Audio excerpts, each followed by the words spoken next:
There's a Sambo riding shotgun with 1,000 water pistols behind it. This is for the king of love, cause once the piece is empty, Baldwin has promised the fire next time. The man himself will burn, the ashes upon the Bible will smoke the mirror you call God, cause Christ is us, G baby. I speak in the devil's English that beat to the rhythm of my native tongue. The sheriff is at my door trying to find what room I'm in, but I tell him I'm in a space of storm and rage, you see.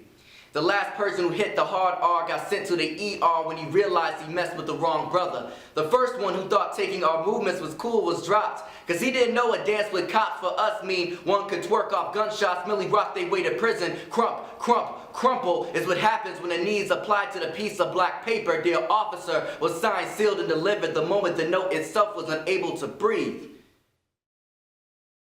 Alright, so the inspiration behind that piece, I started off with is Sambo riding shotgun with 1,000 water pistols behind it.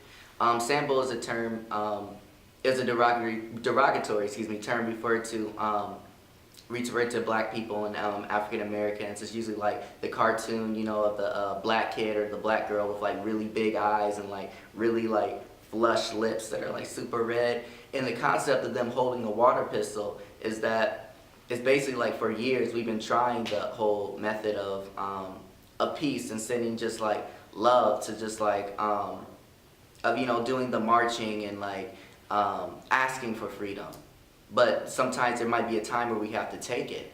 And it sounds harsh, but then you have to think about that, has there ever been an oppressed group that has not gone through war to gain their own independence?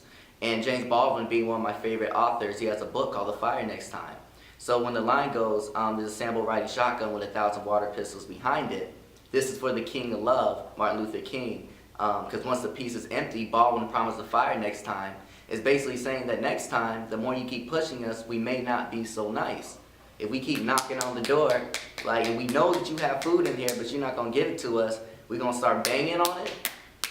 We're gonna start banging on it, and you're gonna be like, I'm still not gonna give food to them, right? So what's gonna happen? We're gonna stroll in, we're gonna kick the door down, we're gonna take what's ours.